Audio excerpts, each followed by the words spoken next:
Oh, okay, that's so fine. it's a very, very different look. Take, yeah. This Amazing. year. Okay, well, this is exciting. I keep saying Sex and the City. You don't mind me saying that? I don't mind you saying that. It was one of my briefs. Yeah. Okay. Yeah.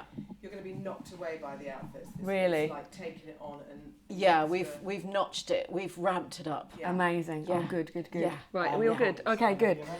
So yeah, what was the inspiration this season? Because you've got a lot of great female characters and they are very kick-ass. Yes. So how do you kind of translate that? Yes. Well, I was really lucky. I had 4 incredible looking women to be working with, and they've all got really strong personalities and their characters are really, really strong.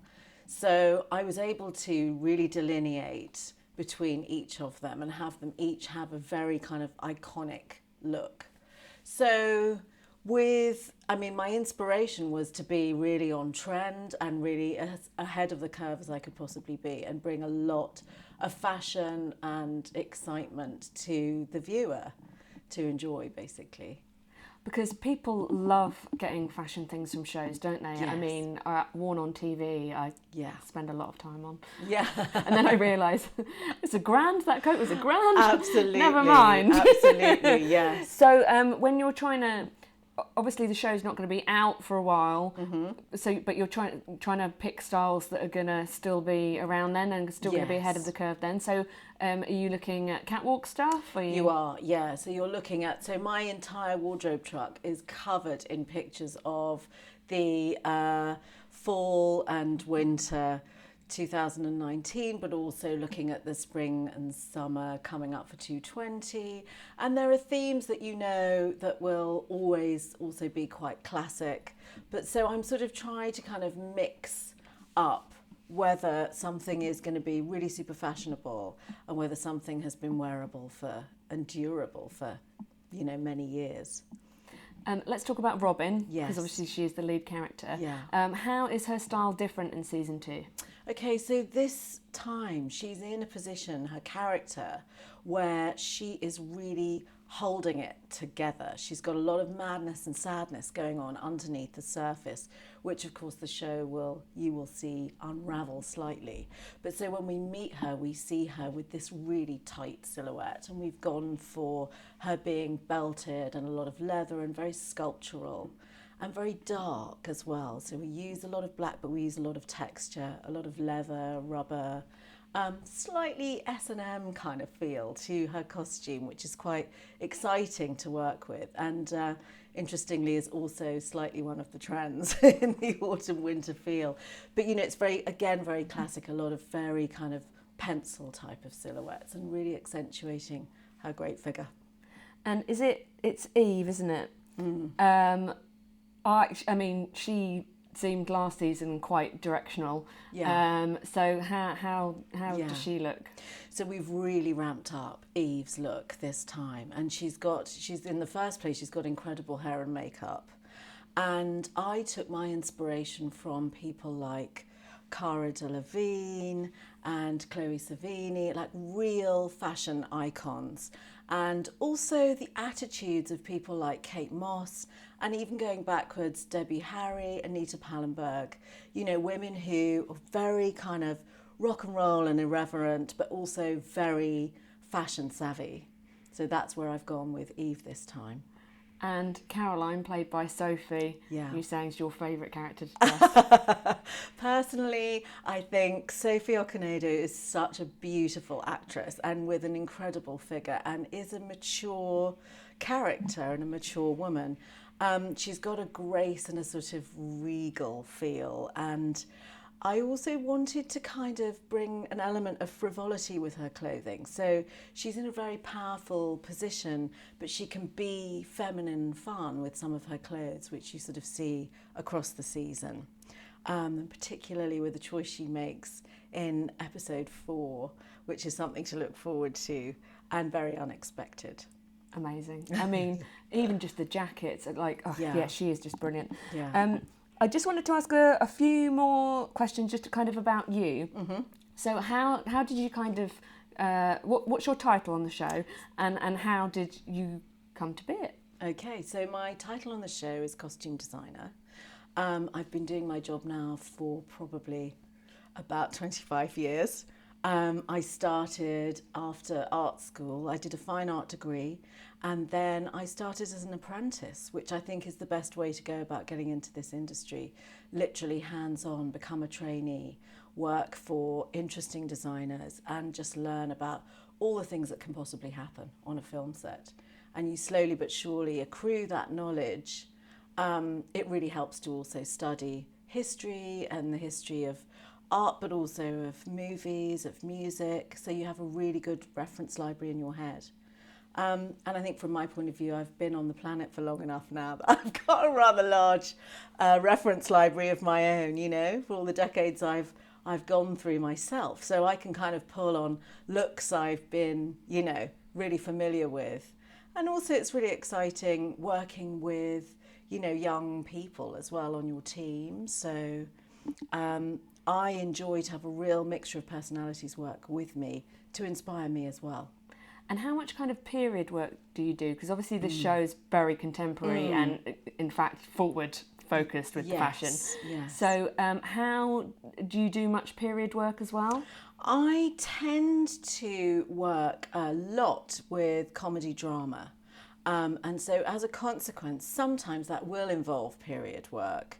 But in general, it tends to be more about creating really recognisable, quite iconic characters that people can either relate to or are horrified by, or, you know, so that provoke reaction, I suppose. So yeah, creating icons is more what I do. And having that kind of visual language as well, where people see the costume before the person's even started talking. That's right. Or anything's happened, they can kind of put that person into so it's very much like character dressing, isn't it? That's right. Yeah. Basically, I think as human beings, we do make a visual judgment the minute we clap eyes on anybody. And there are all kinds of little subliminal elements to that. So, you know, from a watch that somebody wears to the height of their shoes, or how comfortable or how buttoned up or whatever, it's telling us already certain attitudes that a person might have. And so you work with costume and character, you work to try and put that across to your audience, and to help the actor find their character too is a really important part of my job. And how often do actors want to collaborate with you? Because, like, you know, sometimes before they start filming, it really helps them find the character, doesn't it, what they wear and how they feel wearing it? Absolutely. So I work in a really collaborative way. So in the first place, when I get a script, I sort of read it in pictures, and I then make mood boards, and I have meetings with directors, producers, and then I get the casting, and that might make me change altogether what I'd been thinking, because the casting might be someone completely different to we'd initially imagined. So then you work with the actor and their vision and your vision, and you sort of create together in a way. And it's a process, and sometimes you'll be in a fitting trying on hundreds of garments, and suddenly you'll just change the shoes and go, oh my goodness, that's her, you know, because it changes the way someone stands or whatever. And so yeah, it's organic, it's a process. And finally, is there any kind of project or person that you haven't dressed yet that you'd like to? My goodness, there must be just hundreds of them, actually. I think what I would really love to do, my absolute dream, would be to get a movie that was something like Goodfellas, and it would span a particular group of people for perhaps 3 or 4 decades. With some incredible actors. That would be my dream. Martin Scorsese, can you hear me? I mean, a massive challenge. Right. I mean, I'm a challenge junkie. I think most people who work in this industry are. Brilliant. That sounds great. Well, you know, Anna can put you in touch with Martin Scorsese. That's right. She's been working with him recently. Brilliant. Yeah. That was fantastic. Okay, I'm recording. Steve, what's the frame? Excellent. Yeah, Do you want to see it? Lovely. Bye-bye. No, I'm good. I'm good. Thank you. There you go. So, first of all, can I get you to explain where we are and what you're doing here? Yes, we're at Pinewood Studios, and this is what's become known as Mission Control. In the 6th episode, Caroline, Sophie's character, sets this up as a base. We're kind of in the show, we come to a television studios for what we call the Great British Dance Off. which, as you can imagine, is a kind of amalgam of many things. And it's about something that takes place during the lead up to a show about that, without giving any spoilers away. Don't want to give any spoilers away, but it's nice for you to explain where we actually are. Yeah, so this is actually a green room, quite a famous green room in Pinewood Television, that many people, because I was saying to some of the people, we were shooting up in one of the dressing rooms yesterday, and we were in the sort of star dressing room, and there is literally everyone you could possibly imagine who has ever done a television show has been in that room. So amazing. Some shenanigans, I'm sure, have taken place. I'm sure, whole of Pinewood. Yeah. And you were involved with season 1, weren't Yes. you? So why did it take you so long to kind of, because you're doing lots of other projects, to come in and call the shots? Well, I was last year. I was part of a Marvel show for Fox in America, and so it was a little bit earlier last year. So I was able to come over, help set up with the producers, and then I had to leave and do my sort of acting day job. And then this year, I had another job, but it's sort of, I was doing another gig, but this time in Canada, and it worked out really well so that I could do the second block of directing. Helped a little bit at the beginning, but mostly from afar. And then I came in to direct episodes 5 and 6, which has been really lovely. And you must have been pleased that obviously the show, we're on season 2, and everybody really liked it. Yep. My whole New York office absolutely love it. Oh, that's nice. Yeah, they really, really love it. Good. Because I wasn't sure they'd get all the tabloidy kind of stuff. We do have some American elements to it where we make some changes to sort of specific. When we refer to a sort of British personality in the UK version, we'll try and choose an American version for America, so that it, because obviously, for instance, this year we say Ted Danson instead of Philip Schofield, just so that there is a kind of key for people to sort of lock into what people look like and stuff like that, But on the whole, I think it really crosses over quite easily. And were you pleased that everybody really enjoyed it? Yeah, because it's quite a unique thing by itself. It's quite like dark to think and funny. It is, and it's an interesting mishmash, isn't it? Because you're not quite sure whether it's a comedy drama or a dramatic comedy. Because when we go to dark, interesting sort of character beats, and the storytelling can become quite dark in certain moments, we don't shy away from telling stories and having our lead characters be unlikable or make bad choices. The funny is really funny. The comedy is, Ollie is a brilliant writer, and the other day I was saying, can we get an alternate for this particular joke? And he literally went blah blah blah blah, or blah blah blah blah, or what about this? And I was like, okay, stop. And he gave me like 6 amazing gags like that for the same beat. And his mind just is dark and funny. It's very funny. Yeah. The lines are great. It's and they rattle through them as well. Yeah. So how easy is it for them to kind of learn to, once you get in the hang of it, the dialogue, I think it's like anything. When you start out, we've always kind of tried to play that intense. This is a bad example because it's a different kind of show, but we kind of like to sort of play that West Wing speed, Where, Anna and I are massive fans of West Wing, so walk and talks where people are talking fast and getting information out. One of the other things that I think that we try to do is we don't try to patronise the audience with exposition. We just hope that they're keeping up. So we're not sort of, serving it with a spoon. We're trying to just plough through it and give the audience enough respect that they will be able to keep up. Yeah, there's no pandering. No, and I think audiences these days are so sophisticated, and there's so much out there, and so I do think our show is a little bit different in that regard, because when we go to the dark places, we don't shy away from it. We do it properly. And we're sort of showing, it's a female show. It's a show about women in a modern era going through lots of difficult things. and this year we sort of explode the world a little bit more.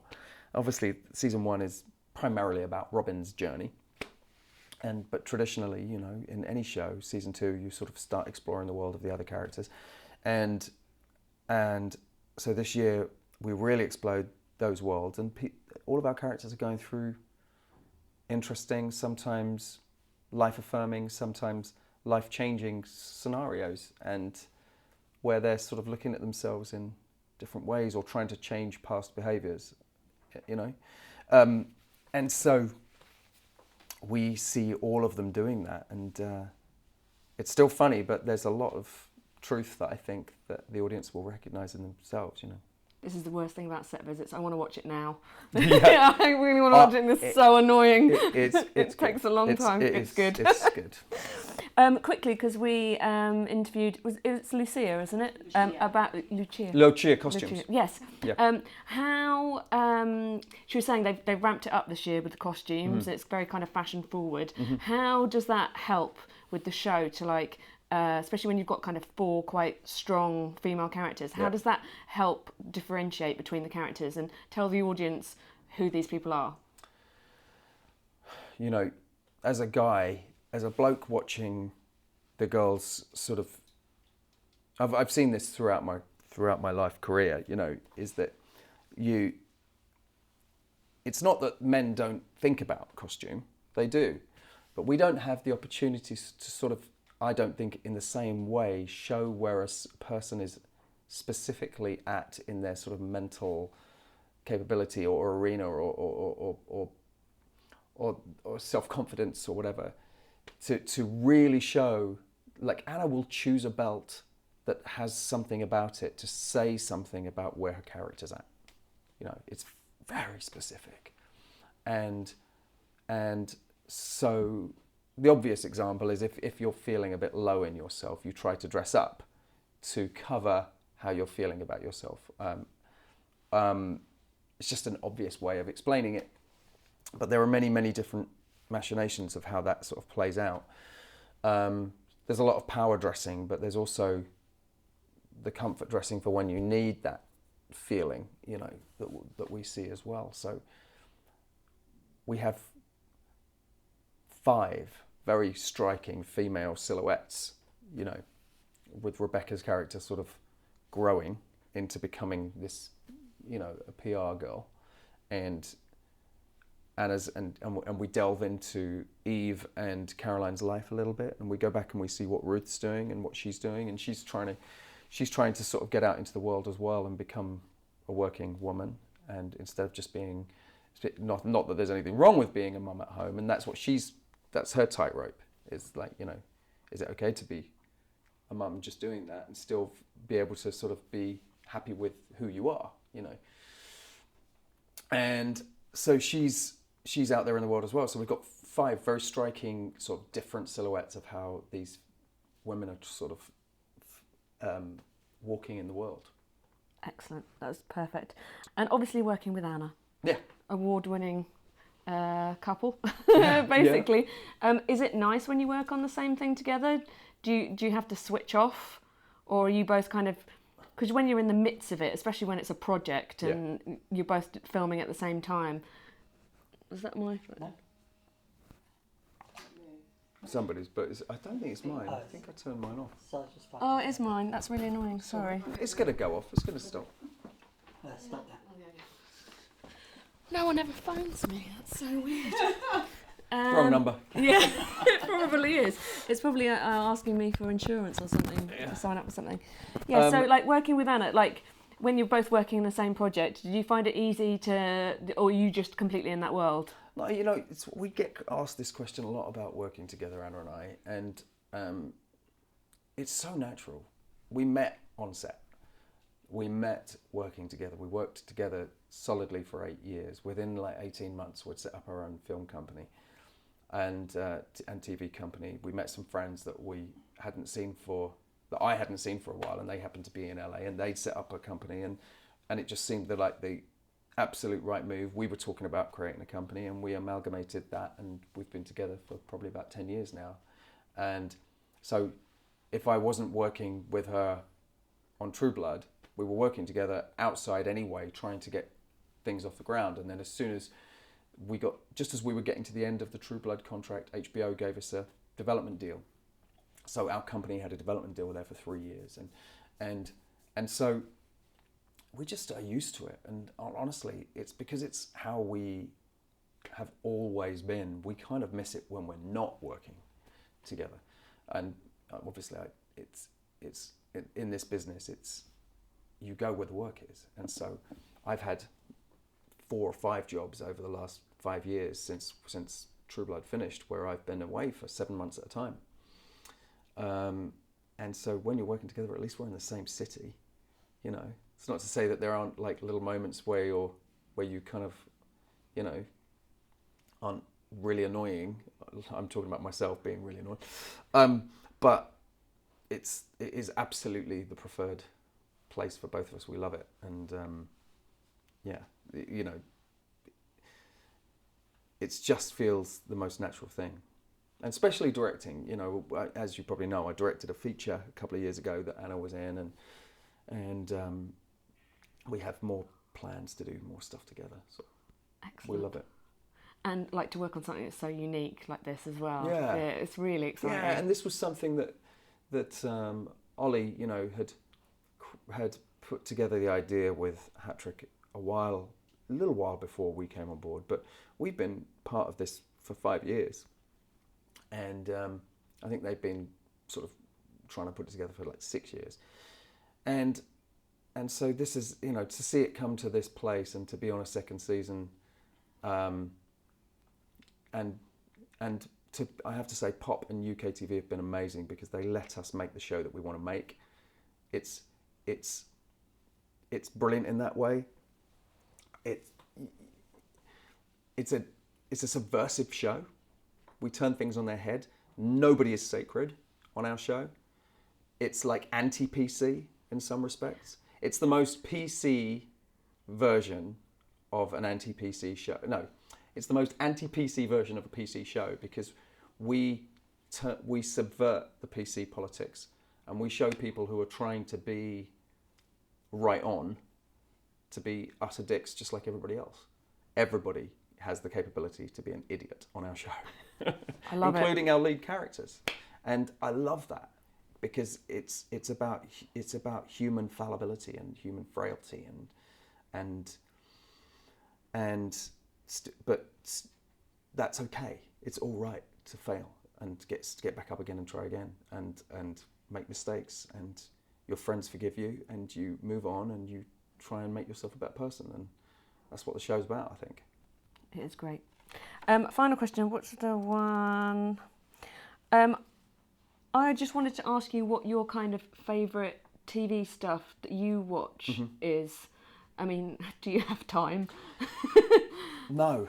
My favourite TV stuff at the moment is I, as I said, I was doing this job in Canada before I came to do this, and I've literally been on foot to the floor since the end mid-May, and you know you're interviewing me in mid-October, and I literally haven't stopped, and I'm not moaning about that at all, but I haven't really been watching much. The one thing that I have watched this year though that I've been absolutely obsessively telling everybody about was a thing that Ben Stiller directed with Paul Dano and Benicio del Toro and Patricia Arquette, and it's called Escape at Donamora, and it's absolutely spectacular, and I think it's the best thing over the last couple of years. It's certainly the best thing I've watched. I thought it was extraordinary, and so I've watched that twice.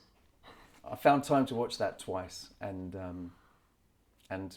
I have tweeted Ben Stiller about 40 times like a giddy little schoolboy, and so no, that was amazing. I tell you what, I've watched a bit of The Boy. What's the Amazon show? It is. I think it is The Boys, right? Yeah. Yeah, which I think is brilliant and subversive and funny, and I really enjoyed that. And having been part of the Marvel world, having done The Gifted, which I had an amazing time on, it's funny to see, and Marvel are brilliant as employers, and but it's very funny to see something that's sort of showing the other side of that. I really enjoyed The Boys. But again, I haven't made it all the way through that yet. So I really can't think of anything else right now. No, that's perfect. Thank you very much. Yeah. I just always find it interesting whether A, people have time, and Yeah. B, what they're watching, because it's Yeah. so vastly different. So over the weekend, a dear friend of mine who I was at drama school with is here. Oh my God. And he's, just leave it, it's fine. He's in 13 Reasons Why. Oh, right, yeah. And I haven't even seen it. Yeah, it's and quite I a knew few he was in seasons it now as well, yeah. And I knew he was in it, and you know, there's all these things that mates are in. Like one of my best friends is in a show called Deep State, which I still haven't watched, and so there's all this stuff just piling up that I just haven't had a chance And to. they're all good as well. And they're all good. Yeah, it's like everything's really good. There's just no time to watch it all. No. Brilliant. Well, thank